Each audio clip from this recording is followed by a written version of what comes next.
Olá, gente querida do Coração Verde e Amarelo, Jornal Foco do Brasil, compromisso com a verdade. Diz aí de qual lugar abençoado do nosso Brasil ou de qualquer outro país do mundo você assiste o Jornal Foco do Brasil. Também muito bem-vinda a sua opinião, o seu comentário, sua participação no chat ao vivo e, claro, veja se o sino de notificações está ativado para receber nossas atualizações diárias. Vamos agora às notícias desta edição. Ao lado dos presidentes do Supremo Tribunal Federal, Luiz Fux, do Senado, Rodrigo Pacheco e da Câmara, Arthur Lira, também do vice-presidente Hamilton Mourão, dos comandantes da Aeronáutica, do Exército e da Marinha e de ministros de Estado, o presidente Bolsonaro discursou para militares e civis, participando da cerimônia comemorativa do Dia do Exército, no Quartel-General do Exército, no setor militar urbano, em Brasília, evento de comemoração dos 374 anos do Exército Brasileiro. Bolsonaro voltou a elogiar o papel que militares desempenham e desempenharam em momentos conturbados da vida nacional. O cidadão, ao respeitar e valorizar seus soldados, em essência, está investindo na garantia do seu bem maior, a sua liberdade. As Forças Armadas não dão recado, elas estão presentes. Elas sabem como proceder, sabem o que é melhor para o seu povo, o que é melhor para o seu país. Elas têm participação ativa na garantia da lei e da ordem, da nossa soberania e do regime ao qual o povo quer viver. E nós sabemos que esse regime, acima de tudo, está a nossa liberdade. Porque todos sabem que um homem ou uma mulher sem liberdade não vive. Após a cerimônia comemorativa do Dia do Exército, o presidente Jair Bolsonaro viajou para o Mato Grosso, para a capital Cuiabá, onde participou de momentos da 5ª Assembleia Geral Ordinária da Convenção Geral das Assembleias de Deus no Brasil, um grande evento na capital do Mato Grosso. No estado, Bolsonaro foi recebido por muitos apoiadores, com direito até a motociata. O presidente conversou com apoiadores e, em seguida, seguiu pelas ruas da capital do Mato Grosso. Enfrentamos 2019, pegando um Brasil com sérios problemas econômicos, éticos e morais. Poderemos, brevemente, estar envolvidos na guerra mais cruel que se possa imaginar. A guerra da segurança alimentar. E nós sabemos do velho ditado: em casa onde falta pão, todos brigam e ninguém tem razão. O mundo corre esse risco. Algo que acontece a 10 mil ou 20 mil quilômetros de distância tem reflexo para o Brasil e para o mundo todo. E a gente pede a Deus sempre que nos dê esperança, que acalme os corações de quem quer que seja, para que possamos voltar à normalidade.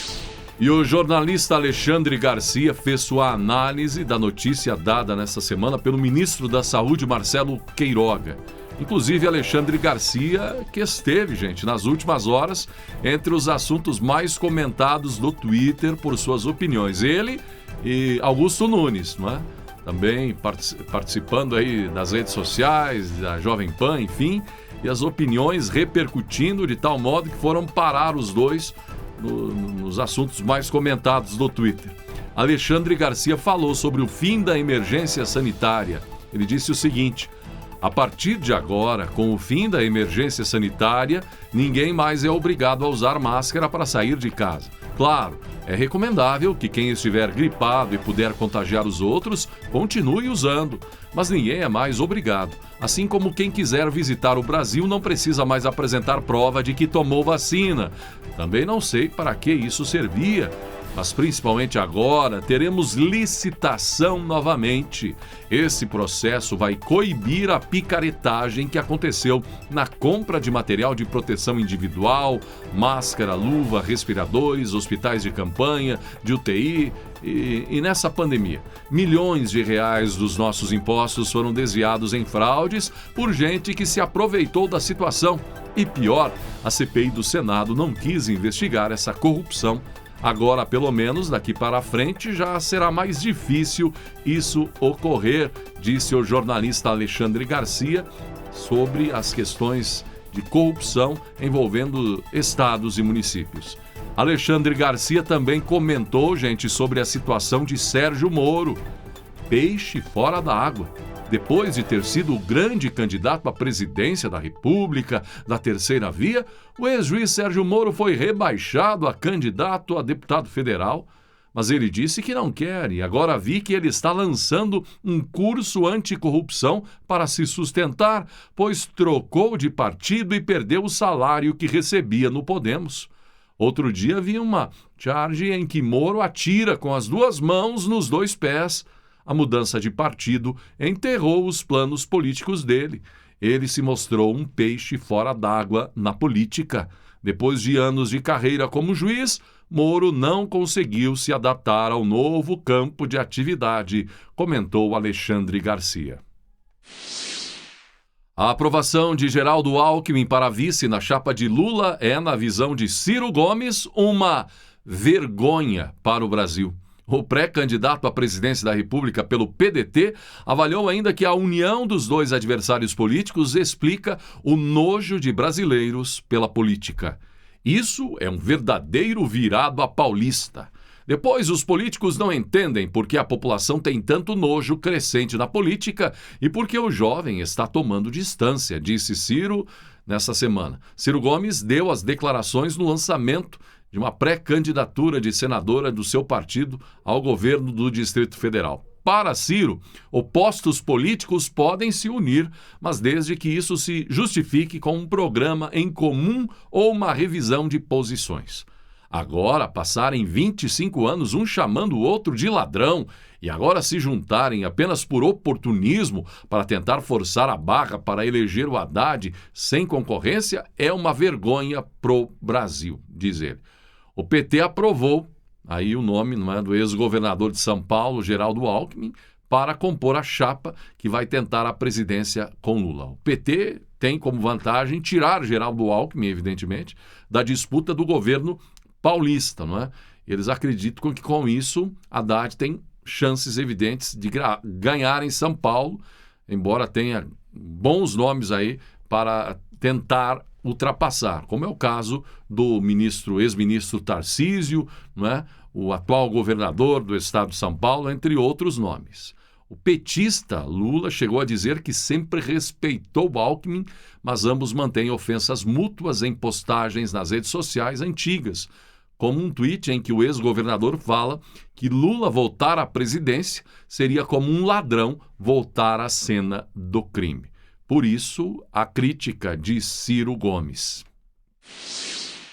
O empresário Luciano Hang, mais conhecido como o Véio da Havan, entrou com ação contra José de Abreu, na qual pleiteia indenização de R$100 mil por danos morais. O apoiador do presidente Jair Bolsonaro, como é conhecido, apresenta no processo 9 postagens feitas pelo ator que é apoiador de Lula, parece que até filiado no PT, não é? No Twitter, em que é citado o Havan com termos como canalha, covarde, sonegador e matador de mãe. O caso está na Justiça de Santa Catarina e conta também com pedido de exclusão das postagens feitas pelo ator José de Abreu em sua página na rede social. O processo teve início neste mês, segundo informação publicada pelo colunista Anselmo Góes, do jornal O Globo. A troca de farpas entre os dois nas redes sociais não é novidade. Hang, por exemplo, em janeiro deste ano, insinuou que o ator é usuário de drogas. E Abreu rebateu o comentário do empresário. Só fumo da boa, mas não mato mãe, escreveu no Instagram, com ironia, José de Abreu. No Dia do Índio, o governo federal divulgou as ações em defesa dos indígenas no Brasil. A oposição, evidentemente, ao governo tem muitas críticas em relação a isso, não é? Artistas, inclusive, magoados em função da Lei Rouanet para com o governo, vão lá fora criticar as ações do governo federal. Mas o governo federal divulgou agora, no Dia do Índio, as ações coordenadas pela FUNAI, CESAI e diversos ministérios, onde o governo federal investe na proteção e defesa dos mais de 817 mil indígenas brasileiros. Ações para garantir autonomia, liberdade, segurança alimentar, saúde, segurança e etnodesenvolvimento, que são prioridades. Entre as ações federais mais recentes, se destacam 72 milhões de reais para ações de fiscalização de terras indígenas, 42,5 milhões para regularização fundiária, cerca de 40 milhões de reais para projetos de etnodesenvolvimento nas aldeias, 12 milhões de atendimentos em 2021, 1,6 bilhão de reais destinados para a saúde indígena em 2021, 102 milhões de reais para o combate à Covid-19, 90 milhões em ações preventivas durante a crise sanitária, mais de 1,2 milhão de cestas básicas entregues a indígenas. São algumas das ações destacadas pelo governo federal. A notícia de que a taxa extra aplicada às contas de luz ficará na cor verde até o fim do ano, pelo menos, sem cobrança adicional para os consumidores, favorecerá muito os pequenos negócios, disse a analista do Serviço de Apoio às Micro e Pequenas Empresas do Estado do Rio de Janeiro, Sebrae Rio, Aline Barreto. Segundo ela, os pequenos negócios foram muito afetados pela pandemia de Covid-19. Com o aumento da energia elétrica, os empreendedores precisaram avaliar se valia a pena repassar o aumento para o consumidor. Essa medida trará alívio para quem empreende, afirmou a analista do Sebrae.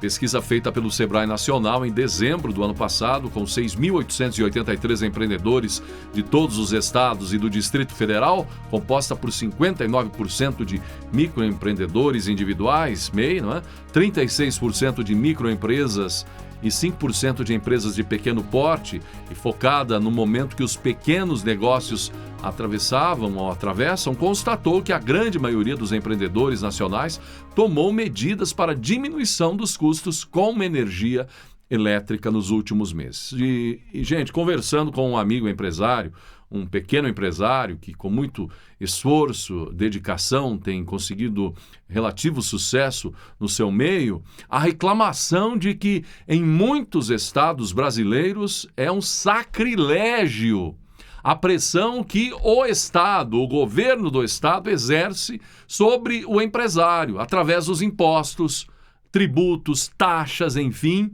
e a insegurança jurídica, não é? Alguns impostos, por exemplo, cobrados retroativamente, então vem aquele volume gigantesco depois de decisões judiciais, enfim, de uma hora para outra o empresário tem que pagar milhares e milhares de reais. Essa questão da própria energia elétrica, não é?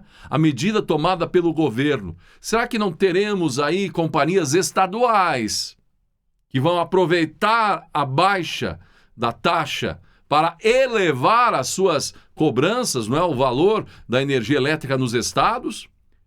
Olha, não é a primeira vez, não seria a primeira vez essa questão aí, de que o governo federal dá um benefício, ou no caso, tira uma cobrança, não é, devido à necessidade da escassez hídrica, e dá condições para, por exemplo, a energia elétrica ter o preço reduzido e, de repente, atravessadores entre o Estado maior, a União, e o cidadão brasileiro final, o consumidor, atravessam aí pelo meio, não é? E sobe taxa, sobe isso, sobe aquilo, e a vantagem vira em zero. Então vamos ficar de olho e cobrar, não é, dos nossos representantes lá no estado de cada um, sobretudo na questão de tributos, é época agora de eleição. Então é a hora de colocar essa gente na parede. Não é? É muita fome nos estados, tem a polêmica do ICMS e de nada adianta o governo federal baixar, reduzir impostos, corta aqui, corta ali, tentar reduzir o custo do Brasil, se não acontece o mesmo em estados e até nos municípios. Estamos de olho. E assim chegamos ao final de mais uma edição do Jornal Foco do Brasil. Gratidão pela sua atenção e que Deus abençoe a você e a sua família.